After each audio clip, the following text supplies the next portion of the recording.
do subscribe and press the bell icon so you never miss the update of my upcoming videos. Hello everyone, आप सभी का मेरे YouTube channel पर स्वागत है. I hope you all are doing great. So today in this video हम बात करेंगे रोग निदान के बहुत ही ज़्यादा इम्पॉर्टेंट टॉपिक के बारे में, जिसका नाम है श्रोतस. श्रोतस इम्पॉर्टेंट इसलिए है क्योंकि एग्ज़ाम में हमेशा क्वेश्चन पूछा जाता है श्रोतस से. ये क्वेश्चन 15 मार्क्स में भी पूछा जा सकता है आपसे और 10 मार्क्स में भी पूछा जा सकता है. तो यह ऑल ओवर इम्पॉर्टेंट है.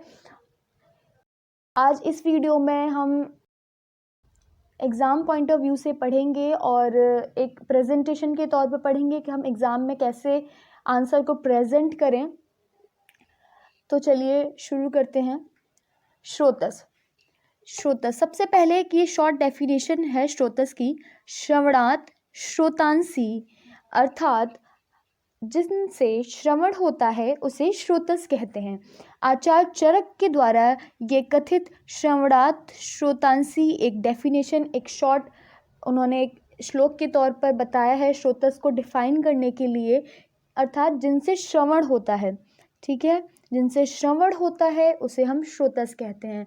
अगर हम इसे मॉडर्न पॉइंट ऑफ व्यू से देखें तो हम माइक्रो चैनल्स एंड कैपिलरीज कह सकते हैं श्रोतस को. अब इसके बाद बात करते हैं आचार्य सुश्रुत के अकॉर्डिंग. आचार्य सुश्रुत श्रोतस के बारे में वर्णन करते हुए उन्होंने कहा है एक श्लोक में, मूलात् खाद अंतरम देहे प्रशतम त्व अविवाहियत श्रोतस दीति विज्ञेयम शिरा धमनी वर्जिता.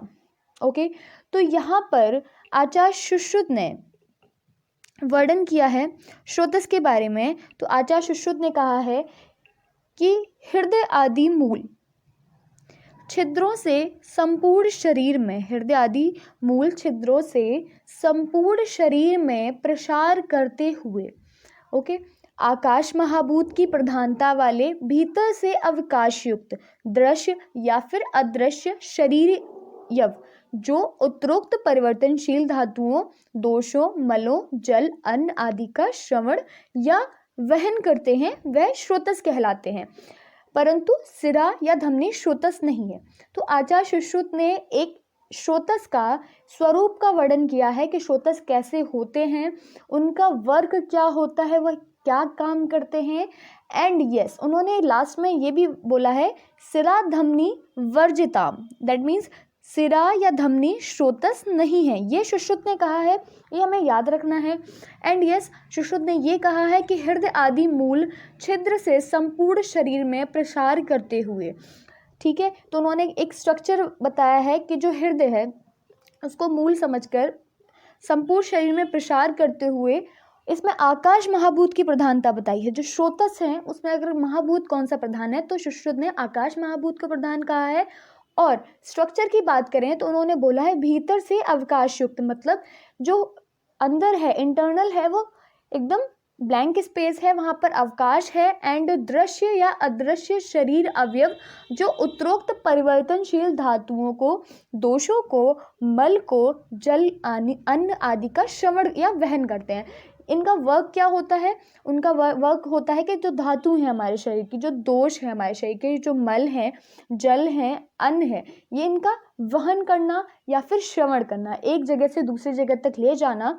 जैसे हमने कुछ अन्न खाया और अन्न जब आहार रस बना तो वह आहार रस एक पार्ट से दूसरे पार्ट तक जाएगा, तो वो जिस पार्ट के थ्रू जाएगा, मतलब जिसके थ्रू जाएगा, उन्होंने वह श्रोतस कह दिए हैं.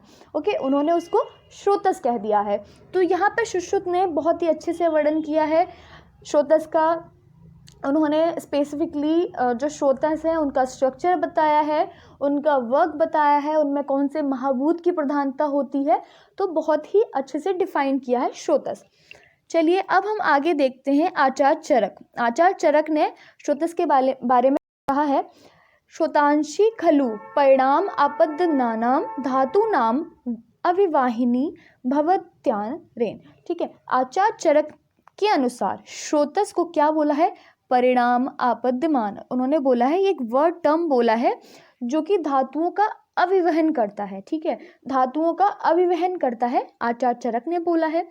और परिणाम आपद्यमान से अर्थ है कि जो पूर्व धातु को उत्तरोक्त धातु से परिवर्तन होना यथा रस का रक्त धातु में परिवर्तन होना इत्यादि। जो हमारी जैसे धातु है, हमने धातुओं के बारे में पढ़ा है, जो रस, रक्त, मांस, मेद, अस्थि, मज्जा, शुक्र, ये हमारी 7 धातुएं होती हैं। तो जो आहार रस है वह जठर अग्नि के बाद डाइजेस्ट होके रस धातु में परिवर्तित होता है। देन जब रस अग्नि उस पर वर्क करती है, देन इट कन्वर्ट इनटू रक्त धातु। सो यहाँ पर क्या हो रहा है, परिवर्तन हो रहा है, ठीक है। तो उन्होंने बोला है जो पूर्व धातु यानी रस धातु इस परिवर्तित हो रही है इन रक्त धातु, ठीक है।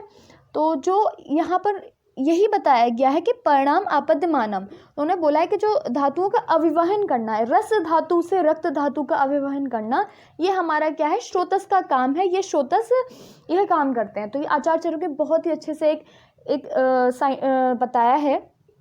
यहाँ पर आचार्य चरक ने समझाते हुए कहा है स्रोतस के बारे में। तो ये स्रोतस के बारे में हमने इतना जान लिया, आचार्य चरक के अकॉर्डिंग, आचार्य सुश्रुत के अकॉर्डिंग हमने समझ लिया है। अब हम बात करते हैं स्रोतस के पर्याय के बारे में। पर्याय के बारे में तो सबसे पहले है स्रोतस के पर्याय, कुछ इस प्रकार चरक जी ने वर्णन किए हैं। श्रोतांसी, सिरा, धमनिया। यहाँ पर स्रोतस का पर्याय स्रोतस हमें याद रखना है। फिर क्या है, सिरा। आचार्य चरक ने सिरा और धमनी को बोला है, लेकिन आचार्य सुश्रुत ने सिरा और धमनी को वर्जित कहा है, उन्होंने मना किया है। तो ये हमें याद रखना है कि आचार्य चरक ने सिरा और धमनी को स्रोतस का पर्याय माना है। उसके बाद उन्होंने कहा है रसायनी, फिर उसके बाद नाड़ी, पंथान, संवृत, असंवृत, मार्ग, फिर उसके बाद स्थान, आशय, ये सारे क्या है, पर्याय बताए हैं। धातुओं की दृश्य, ओके, धातुओं की दृश्य अथवा अदृश्य संरचनाओं के नाम आदि, यह सब स्रोतस के पर्याय हैं। तो यहाँ पर स्रोतस का अच्छे से पर्याय है, उनका वर्णन किया गया है। ये हम इन्हें याद रखना है हमें। पर्याय हम एग्जाम में लिख के आएंगे कि हाँ पर्याय जो हैं वो स्रोतस के हैं। यहाँ पे हम कुछ ट्रिक भी बना सकते हैं स्रोतस के पर्याय के लिए, जैसे SSD एंड RNP, लाइक कुछ आप अपने अकॉर्डिंग ट्रिक बना लीजिए, कुछ नेम के अकॉर्डिंग। तो ये क्या है, आपको याद रहेगा एग्ज़ाम टाइम पे और इजी भी रहेगा। तो अब हमने यहाँ पर बात कर ली है आचार्य के अकॉर्डिंग, बात कर ली है स्रोतस की, और हमने बात कर ली है जो पर्याय हैं उनके बारे में। अब हम बात करते हैं स्वरूप के बारे में। तो स्वरूप जो स्रोतस का है, ओके, तो स्वधातु संवर्णानि व्रत स्थूल अन्य अणुनि च श्रोतांसी दीर्घाण कृत्या प्रतान सदृशानि च। तो ये अगर आप श्लोक लर्न करते हैं तो आपके लिए बहुत ही अच्छा रहेगा, क्योंकि आपको बार बार चीज़ें याद नहीं करनी पड़ेंगी। एक बार अगर आपको श्लोक बाय हार्ट हो जाता है देन आप इजीली ये सारी चीज़ों को अपने माइंड में सेट कर सकते हैं, और एग्ज़ाम के लिए भी बहुत ज़्यादा एक बेटर प्लस पॉइंट हो सकता है। तो चलिए यहाँ पे जो श्लोक है, स्वधातु संवर्णानि व्रत स्थूलानि अणुनि च। स्वधातु संवर्णानि अर्थात भीतर वहन हो रही धातु के वर्ण के समान, ठीक है।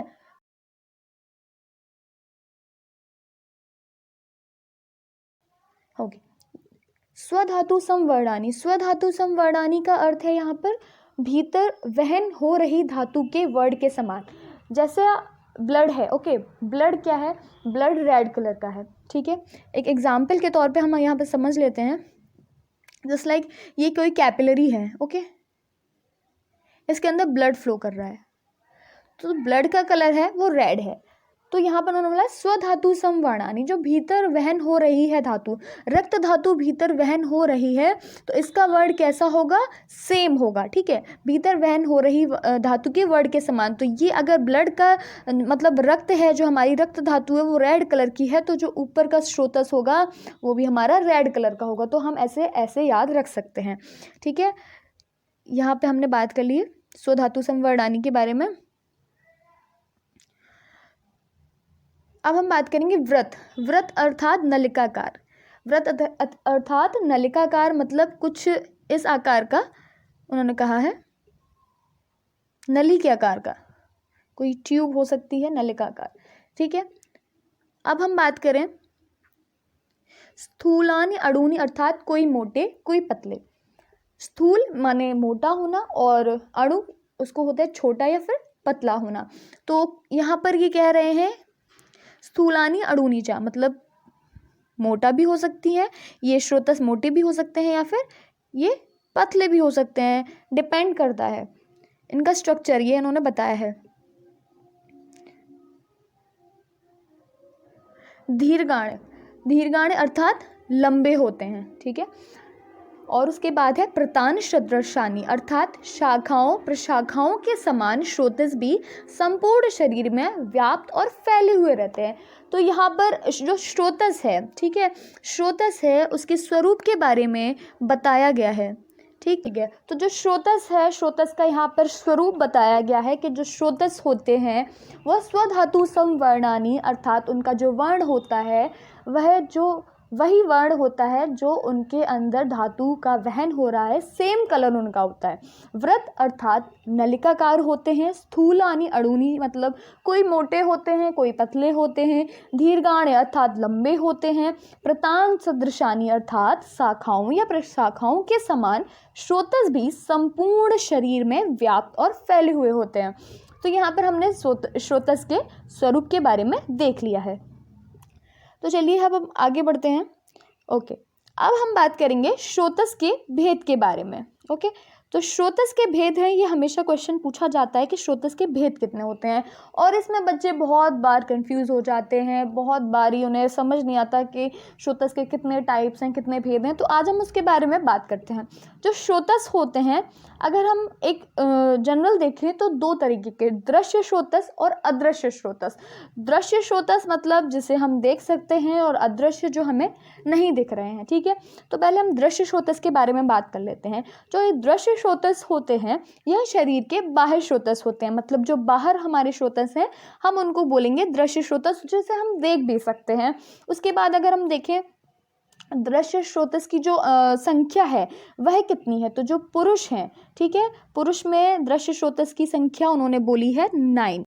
तो पुरुषों में 9 होते हैं। अब हम बात करें स्त्रियों में, तो स्त्रियों में दृश्य स्रोतस कितने होते हैं? स्त्रियों में 9 तो होते हैं सेम एज पुरुष, लेकिन यहाँ पर 3 अधिक होते हैं। हमें पता है 3 अधिक होते हैं। हाँ, तो यहाँ पर सेम एज पुरुष के ही तरह स्त्रियों में भी 9 स्रोतस होते हैं, लेकिन 3 एक्स्ट्रा होते हैं। वह 3 2 स्तन और 1 योनि में होता है। तो यहाँ पर हमने बात करी है दृश्य स्रोतस के बारे में। अब हम देखते हैं अदृश्य स्रोतस के बारे में। अदृश्य स्रोतस क्या है? यह स्रोतस शरीर के भीतर स्रोतस हैं जो कि जीवन की आधार हैं। ये हमारे शरीर के अंदर होते हैं। दृश्य बाहर होते हैं, अदृश्य हमारे शरीर के अंदर होते हैं, शरीर के भीतर होते हैं। अब हम बात करें यह संख्या में, इनकी अगर हम संख्या की बात करें, इनकी हम नंबर देखें तो ये टोटल 13 होते हैं, 13 होते हैं, अर्थात ये 13 प्रकार के होते हैं। कौन कौन से? प्राणवय स्रोतस, ठीक है, 7 धातुवय स्रोतस।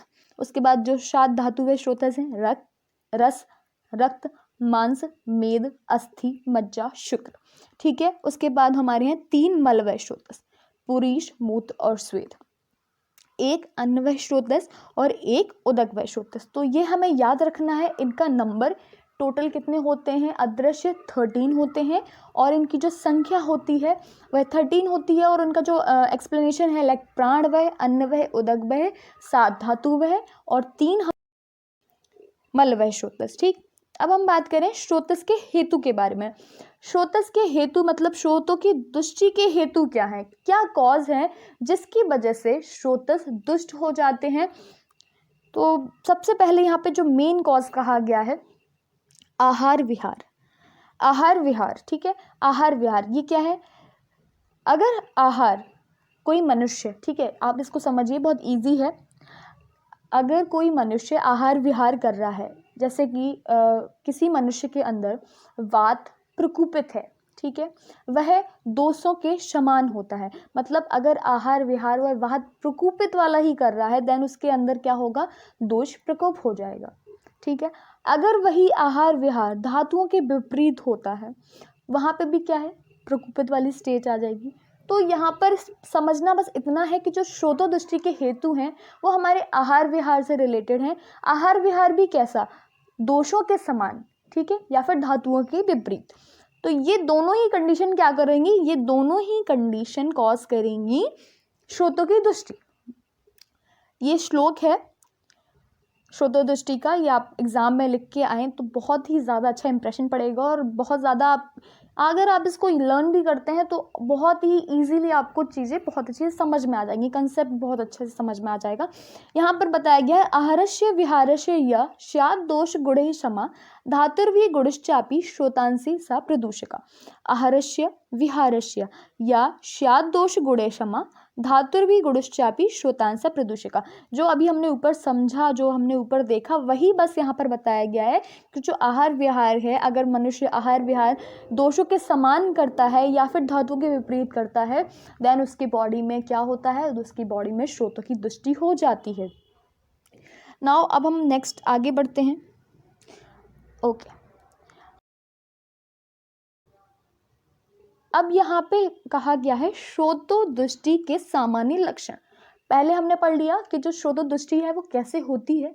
अब देखते हैं कि लक्षण क्या होते हैं, हमें कैसे पता लगेगा कि किसी के शरीर में श्रोत्र दुष्ट हो गए हैं, श्रोतस दुष्ट हो गए हैं। ओके, तो यहाँ पर यहाँ पर एक श्लोक एक्सप्लेन किया गया है। ये श्लोक में कहा गया है अति प्रवृत्ति संगो वा शिराणाम ग्रंथ्यो अपि वा विमार्ग गमनम चा अपि श्रोतांसी दृष्टि लक्षणम। इसको थोड़ा हम डार्क कर लेते हैं, इजीली हो जाएगा अंडरस्टैंडिंग। ओके, तो यहाँ पर हम बात कर रहे थे श्रोतोदृष्टि के सामान्य लक्षण के बारे में। श्रोतोदृष्टि के सामान्य लक्षण में कहा गया है अति प्रवृत्ति संगो वा शिराणाम ग्रंथ्यो अपि वा विमार्ग गमनम चा अपि श्रोतांसा दृष्टि लक्षणम। ओके, तो यहाँ पर बताया गया है अति प्रवृत्ति, हमें 4 पॉइंट याद रखने हैं। जब भी कभी श्रोतस दुष्ट होते हैं then there will be 4 conditions, और वी कैन से 4 ऐसे लक्षण हैं जिससे हम कह सकते हैं कि यस श्रोतोदृष्टि हो गई है।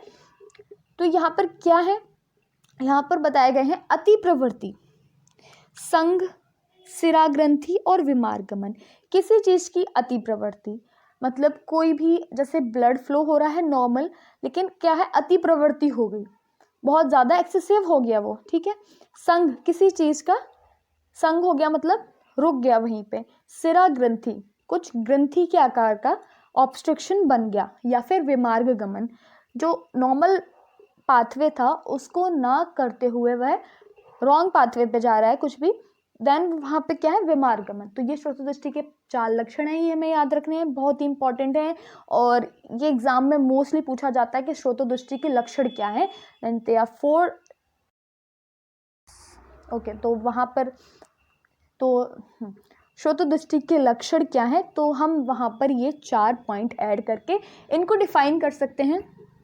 ओके, नाउ अब हम बात करते हैं श्रोतस व श्रोतो मूल के बारे में। श्रोतस व श्रोतो मूल ये बहुत ही ज़्यादा इम्पॉर्टेंट है। अगर हम बात करें कॉम्पिटिटिव, यह बहुत ही ज़्यादा इम्पॉर्टेंट है अगर हम बात करें कंपटीशन लेवल वाले एग्ज़ाम की, ठीक है। तो यहाँ पर आचार्य चरक और आचार्य सुश्रुत के अकॉर्डिंग हमने यहाँ पर चार्ट के फॉर्म में इसको प्रेजेंट करने की कोशिश की है। सबसे पहले बात करते हैं प्राणवय श्रोतस की। जो प्राणवय श्रोतस हैं, प्राणवय श्रोतस के जो श्रोतो मूल हैं वह हृदय और महाश्रोतस।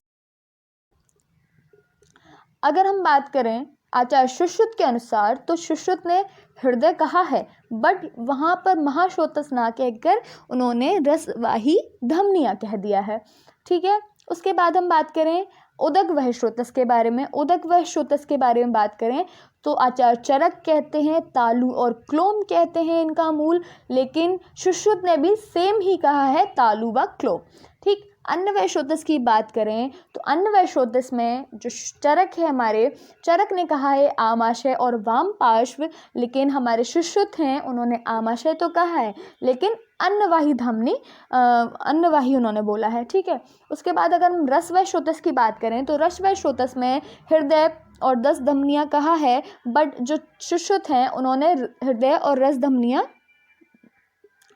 हृदय और रसवाही धमनियाँ सेम कहा है चरक के अकॉर्डिंगली। रक्त व स्रोतस में चरक ने यकृत प्लीहा कहा है, सुश्रुत ने यकृत प्लीहा रक्त व धमनियाँ कहा है। मांस व स्रोतस की बात करें तो स्नायु त्वचा और स्नायु त्वचा रक्त व धमनियाँ, ठीक है। मेदो व स्रोतस की बात करें तो वृक वह बपावहन, लेकिन चरक ने क्या बोला, सुश्रुत ने क्या बोला है। मेदो व स्रोतस की बात करें तो आचार्य चरक ने वृक और मेदो व स्रोतस की बात करें तो आचार्य चरक ने वृक वपाहन कहा है, लेकिन आचार्य सुश्रुत इसे कटी और वृक कहते हैं। अस्थि व स्रोतस की बात करें तो मेद जगन चरक ने बोला है। मज्जा व स्रोतस की बात करें तो अस्थि और संधि बोला है। शुक्र व स्रोतस की बात करें तो वृषण और शेफ बोला है, और सुश्रुत ने बोला है स्तन और वृषण, ठीक। मूत्र व स्रोतस की बात करें तो वस्ती वंक्षण बोला है आचार्य चरक ने, और हमारे सुश्रुत जी ने बोला है बस्ती और मेड्र। उसके बाद पुरीश व स्रोतस की बात करें तो पक्वाशय और स्थूल गुद कहा है आचार्य चरक ने, एंड हमारे सुश्रुत जी ने कहा है पक्वाशय और गुदा। श्वेत व स्रोतस की बात करें तो चरक जी ने बोला है मेद और लोमकूप, सुश्रुत जी ने इसमें नहीं बोला है। आर्तव व स्रोतस की बात करें देन उन्होंने बोला है सुश्रुत ने गर्भाशय और आर्तव व धमनियाँ। तो ये आज हमने टॉपिक कंप्लीट किया है स्रोतस, जो कि एग्ज़ाम पॉइंट ऑफ व्यू से और कंपटीशन लेवल के एग्ज़ाम के पॉइंट ऑफ व्यू से दोनों ही जगह से बहुत ज़्यादा ही इम्पॉर्टेंट है, और बहुत ज़्यादा ही कन्फ्यूज़न हो जाती है हम सबको भी पढ़ते टाइम। लेकिन येस, आई होप आप सभी के लिए थोड़ा ईजी हो गया होगा। And do like the video and share with your friends, and yes, don't forget to subscribe my channel, and please press the bell icon so you never miss the update of my upcoming videos. Thank you so much.